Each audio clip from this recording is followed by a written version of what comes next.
جابر بن عبداللہ رضی اللہ عنہ نے بیان کیا کہ میں رسول اللہ صلی اللہ علیہ وسلم کے ساتھ ایک غزوے میں شریک تھا۔ آپ نے فرمایا، اپنے اونٹ کے بارے میں تمہاری کیا رائے ہے؟ کیا تم اسے بیچو گے؟ میں نے کہا ہاں۔ چنانچہ اونٹ میں نے آپ صلی اللہ علیہ وسلم کو بیچ دیا، اور جب آپ مدینہ پہنچے تو صبح اونٹ کو لے کر میں آپ کی خدمت میں حاضر ہو گیا۔ حضرت صلی اللہ علیہ وسلم نے مجھے اس کی قیمت ادا کر دی۔ صحیح بخاری حدیث نمبر 2385۔ اعمش نے بیان کیا، انہوں نے بیان کیا کہ ابراہیم کی خدمت میں ہم نے بیع سلم میں رہن کا ذکر کیا تو انہوں نے بیان کیا کہ مجھ سے اسود نے بیان کیا اور ان سے عائشہ رضی اللہ عنہا نے بیان کیا کہ نبی کریم صلی اللہ علیہ وسلم نے ایک یہودی سے غلہ ایک خاص مدت کے قرض پر خریدا اور اپنی لوہے کی زرہ اس کے پاس رہن رکھ دی۔ صحیح بخاری حدیث نمبر 2386۔ سلیمان بن بلال نے بیان کیا، ان سے ثور بن زید نے، ان سے ابو غیث نے اور ان سے ابو ہریرہ رضی اللہ عنہ نے بیان کیا کہ نبی کریم صلی اللہ علیہ وسلم نے فرمایا، جو کوئی لوگوں کا مال قرض کے طور پر ادا کرنے کی نیت سے لیتا ہے تو اللہ تعالیٰ بھی اس کی طرف سے ادا کرے گا، اور جو کوئی نہ دینے کے لیے لے تو اللہ تعالیٰ بھی اس کو تباہ کر دے گا۔ صحیح بخاری حدیث نمبر 2387۔ ابو ذر رضی اللہ عنہ نے بیان کیا کہ میں نبی کریم صلی اللہ علیہ وسلم کے ساتھ تھا۔ آپ نے جب دیکھا آپ کی مراد احد پہاڑ کو دیکھنے سے تھی تو فرمایا کہ میں یہ بھی پسند نہیں کروں گا کہ احد پہاڑ سونے کا ہو جائے تو اس میں سے میرے پاس ایک دینار کے برابر بھی 3 دن سے زیادہ باقی رہے، سوا اس دینار کے جو میں کسی کا قرض ادا کرنے کے لیے رکھ لوں۔ پھر فرمایا، دنیا میں دیکھو جو زیادہ مال والے ہیں وہی محتاج ہیں، سوا ان کے جو اپنے مال و دولت کو یوں خرچ کریں۔ ابو شہاب راوی نے اپنے سامنے اور دائیں طرف اور بائیں طرف اشارہ کیا، لیکن ایسے لوگوں کی تعداد کم ہوتی ہے۔ پھر آپ صلی اللہ علیہ وسلم نے فرمایا، یہیں ٹھہرے رہو، اور آپ تھوڑی دور آگے کی طرف بڑھے۔ میں نے کچھ آواز سنی جیسے آپ کسی سے باتیں کر رہے ہوں۔ میں نے چاہا کہ آپ کی خدمت میں حاضر ہو جاؤں، لیکن پھر آپ کا فرمان یاد آیا کہ یہیں اس وقت تک ٹھہرے رہنا جب تک میں نہ آ جاؤں۔ اس کے بعد جب آپ صلی اللہ علیہ وسلم تشریف لائے تو میں نے پوچھا، یا رسول اللہ صلی اللہ علیہ وسلم، ابھی میں نے کچھ سنا تھا؟ یا راوی نے یہ کہا کہ میں نے کوئی آواز سنی تھی؟ آپ صلی اللہ علیہ وسلم نے فرمایا، تم نے بھی سنا؟ میں نے عرض کیا کہ ہاں۔ آپ صلی اللہ علیہ وسلم نے فرمایا کہ میرے پاس جبریل علیہ السلام آئے تھے اور کہہ گئے ہیں کہ تمہاری امت کا جو شخص بھی اس حالت میں مرے کہ وہ اللہ کے ساتھ کسی کو شریک نہ ٹھہراتا ہو تو وہ جنت میں داخل ہوگا۔ میں نے پوچھا کہ اگرچہ وہ اس طرح کے گناہ کرتا رہا ہو تو آپ نے کہا کہ ہاں۔ صحیح بخاری حدیث نمبر 2388۔ ابو ہریرہ رضی اللہ عنہ نے بیان کیا کہ رسول اللہ صلی اللہ علیہ وسلم نے فرمایا، اگر میرے پاس احد پہاڑ کے برابر بھی سونا ہو تب بھی مجھے یہ پسند نہیں کہ 3 دن گزر جائیں اور اس سونے کا کوئی بھی حصہ میرے پاس رہ جائے، سوا اس کے جو میں کسی قرض کے دینے کے لیے رکھ چھوڑوں۔ اس کی روایت صالح اور عقیل نے ظاہری سے کی ہے۔ صحیح بخاری حدیث نمبر 2389۔ سلمہ بن کہیل نے خبر دی، کہا کہ میں نے ابو سلمہ سے سنا، وہ ہمارے گھر میں ابو ہریرہ رضی اللہ عنہ سے حدیث بیان کر رہے تھے کہ ایک شخص نے رسول اللہ صلی اللہ علیہ وسلم سے اپنے قرض کا تقاضا کیا اور سخت سست کہا۔ صحابہ رضی اللہ عنہم نے اس کو سزا دینا چاہی تو آپ نے فرمایا کہ اسے کہنے دو، صاحب حق کے لیے کہنے کا حق ہوتا ہے، اور اسے ایک اونٹ خرید کر دے دو۔ لوگوں نے عرض کیا کہ اس کے اونٹ سے جو اس نے آپ کو قرض دیا تھا اچھی عمر ہی کا اونٹ مل رہا ہے۔ آپ نے فرمایا کہ وہی خرید کے اسے دے دو، کیونکہ تم میں اچھا وہی ہے جو قرض ادا کرنے میں سب سے اچھا ہو۔ صحیح بخاری حدیث نمبر 2390۔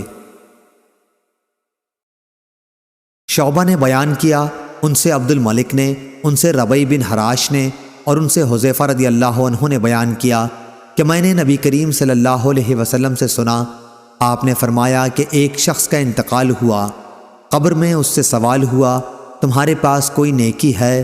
اس نے کہا کہ میں لوگوں سے خرید و فروخت کرتا تھا، اور جب کسی پر میرا قرض ہوتا تو میں مالداروں کو مہلت دیا کرتا تھا اور تنگ دستوں کے قرض کو معاف کر دیا کرتا تھا۔ اسی پر اس کی بخشش ہو گئی۔ ابو مسعود رضی اللہ عنہ نے بیان کیا کہ میں نے یہی نبی کریم صلی اللہ علیہ وسلم سے سنا ہے۔ صحیح بخاری حدیث نمبر 2391۔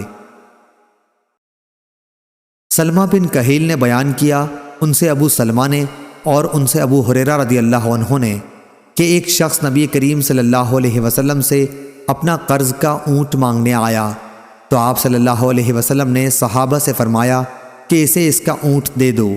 صحابہ نے عرض کیا کہ قرض خواہ کے اونٹ سے اچھی عمر کا ہی اونٹ مل رہا ہے۔ اس پر اس شخص قرض خواہ نے کہا، مجھے تم نے میرا پورا حق دیا، تمہیں اللہ تمہارا حق پورا دے۔ رسول اللہ صلی اللہ علیہ وسلم نے فرمایا کہ اسے وہی اونٹ دے دو، کیونکہ بہترین شخص وہ ہے جو سب سے زیادہ بہتر طریقے پر اپنا قرض ادا کرتا ہو۔ صحیح بخاری حدیث نمبر 2392۔ ابو ہریرہ رضی اللہ عنہ نے بیان کیا کہ نبی کریم صلی اللہ علیہ وسلم پر ایک شخص کا ایک خاص عمر کا اونٹ قرض تھا۔ وہ شخص آپ سے تقاضا کرنے آیا تو آپ نے فرمایا کہ اسے اونٹ دے دو۔ صحابہ نے تلاش کیا لیکن ایسا ہی اونٹ مل سکا جو قرض خواہ کے اونٹ سے اچھی عمر کا تھا۔ آپ نے فرمایا کہ وہی دے دو۔ اس پر اس شخص نے کہا کہ آپ نے مجھے میرا حق پوری طرح دیا، اللہ آپ کو بھی اس کا پورا بدلہ دے۔ آپ نے فرمایا کہ تم میں بہتر آدمی وہ ہے جو قرض ادا کرنے میں بھی سب سے بہتر ہو۔ صحیح بخاری حدیث نمبر 2393۔ جابر بن عبداللہ رضی اللہ عنہ نے بیان کیا کہ میں نبی کریم صلی اللہ علیہ وسلم کی خدمت میں حاضر ہوا تو آپ مسجد نبوی میں تشریف رکھتے تھے۔ مصر نے بیان کیا کہ میرا خیال ہے کہ انہوں نے چاشت کے وقت کا ذکر کیا کہ اس وقت خدمت نبوی میں حاضر ہوا۔ پھر آپ صلی اللہ علیہ وسلم نے فرمایا کہ 2 رکعت نماز پڑھ لو، میرا آپ پر قرض تھا، آپ نے اسے ادا کیا بلکہ زیادہ بھی دے دیا۔ صحیح بخاری حدیث نمبر 2394۔ جابر بن عبداللہ رضی اللہ عنہ نے خبر دی کہ ان کے والد عبداللہ رضی اللہ عنہ احد کے دن شہید کر دیے گئے تھے۔ ان پر قرض چلا آ رہا تھا۔ قرض خواہوں نے اپنے حق کے مطالبے میں سختی اختیار کی تو میں نبی کریم صلی اللہ علیہ وسلم کی خدمت میں حاضر ہوا۔ آپ نے ان سے دریافت فرما لیا کہ وہ میرے باغ کی کھجور لے لیں اور میرے والد کو معاف کر دیں، لیکن قرض خواہوں نے اس سے انکار کیا تو نبی کریم صلی اللہ علیہ وسلم نے انہیں میرے باغ کا میوہ نہیں دیا اور فرمایا کہ ہم صبح کو تمہارے باغ میں آئیں گے۔ چنانچہ جب صبح ہوئی تو آپ صلی اللہ علیہ وسلم ہمارے باغ میں تشریف لائے۔ آپ درختوں میں پھرتے رہے اور اس کے میوے میں برکت کی دعا فرماتے رہے۔ پھر میں نے کھجور توڑی اور ان کا تمام قرض ادا کرنے کے بعد بھی کھجور باقی بچ گئی۔ صحیح بخاری حدیث نمبر 2395۔ جابر بن عبداللہ رضی اللہ عنہ نے خبر دی کہ جب ان کے والد شہید ہوئے تو ایک یہودی کا 30 وسق قرض اپنے اوپر چھوڑ گئے۔ جابر رضی اللہ عنہ نے اس سے مہلت مانگی لیکن وہ نہیں مانا۔ پھر جابر رضی اللہ عنہ حضرت صلی اللہ علیہ وسلم کی خدمت میں حاضر ہوئے تاکہ آپ صلی اللہ علیہ وسلم اس یہودی ابو شہم سے مہلت دینے کی سفارش کر دیں۔ رسول اللہ صلی اللہ علیہ وسلم تشریف لائے اور یہودی سے یہ فرمایا کہ جابر رضی اللہ عنہ کے باغ کے پھل جو بھی ہوں اس قرض کے بدلے میں لے لے جو ان کے والد کے اوپر اس کا ہے۔ اس نے اس سے بھی انکار کیا۔ اب رسول کریم صلی اللہ علیہ وسلم باغ میں داخل ہوئے اور اس میں چلتے رہے۔ پھر جابر رضی اللہ عنہ سے آپ نے فرمایا کہ باغ کا پھل توڑ کے اس کا قرض ادا کرو۔ جب رسول اللہ صلی اللہ علیہ وسلم واپس تشریف لائے تو انہوں نے باغ کی کھجوریں توڑیں اور یہودی کا 30 وسق ادا کر دیا، 17 وسق اس میں سے بچ بھی رہا۔ جابر رضی اللہ عنہ آپ صلی اللہ علیہ وسلم کی خدمت میں حاضر ہوئے تاکہ آپ کو بھی یہ اطلاع دیں۔ آپ اس وقت عصر کی نماز پڑھ رہے تھے۔ جب آپ فارغ ہوئے تو انہوں نے آپ کو اطلاع دی۔ آپ نے فرمایا کہ اس کی خبر ابن خطاب کو بھی کر دو۔ چنانچہ جابر رضی اللہ عنہ حضرت عمر رضی اللہ عنہ کے یہاں گئے۔ حضرت عمر رضی اللہ عنہ نے فرمایا میں تو اسی وقت سمجھ گیا تھا جب رسول اللہ صلی اللہ علیہ وسلم باغ میں چل رہے تھے کہ اس میں ضرور برکت ہوگی۔ صحیح بخاری حدیث نمبر 2396۔ شعیب نے خبر دی، وہ زہری سے روایت کرتے ہیں۔ دوسری سند ہم سے اسماعیل نے بیان کیا، کہا کہ مجھ سے میرے بھائی عبد الحمید نے بیان کیا، ان سے سلیمان نے، ان سے محمد بن ابی عتیق نے بیان کیا، ان سے ابن شہاب نے بیان کیا، ان سے عروہ نے بیان کیا، اور انہیں عائشہ رضی اللہ عنہا نے خبر دی کہ رسول اللہ صلی اللہ علیہ وسلم نماز میں دعا کرتے تو یہ بھی کہتے، اے اللہ، میں گناہ اور قرض سے تیری پناہ مانگتا ہوں۔ کسی نے عرض کیا، یا رسول اللہ صلی اللہ علیہ وسلم، آپ قرض سے اتنی پناہ مانگتے ہیں؟ آپ نے جواب دیا کہ جب آدمی مقروض ہوتا ہے تو جھوٹ بولتا ہے اور وعدہ کر کے اس کی خلاف ورزی کرتا ہے۔ صحیح بخاری حدیث نمبر 2397۔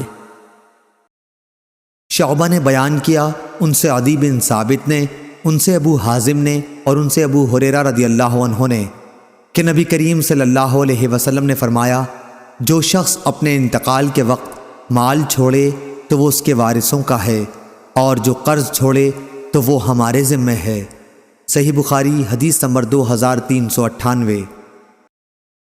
ابو ہریرہ رضی اللہ عنہ نے بیان کیا کہ نبی کریم صلی اللہ علیہ وسلم نے فرمایا، ہر مومن کا میں دنیا و آخرت میں سب سے زیادہ قریب ہوں، اگر تم چاہو تو یہ آیت پڑھ لو۔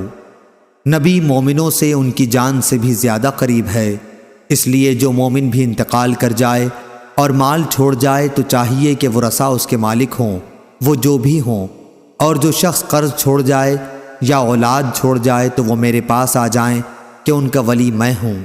صحیح بخاری حدیث نمبر 2399۔ عبدالعالی نے بیان کیا، ان سے معمر نے، ان سے حمام بن منبع، وہب بن منبع کے بھائی نے، انہوں نے ابو ہریرہ رضی اللہ عنہ سے سنا کہ رسول کریم صلی اللہ علیہ وسلم نے فرمایا، مالدار کی طرف سے قرض کی ادائیگی میں ٹال مٹول کرنا ظلم ہے۔ صحیح بخاری حدیث نمبر 2400۔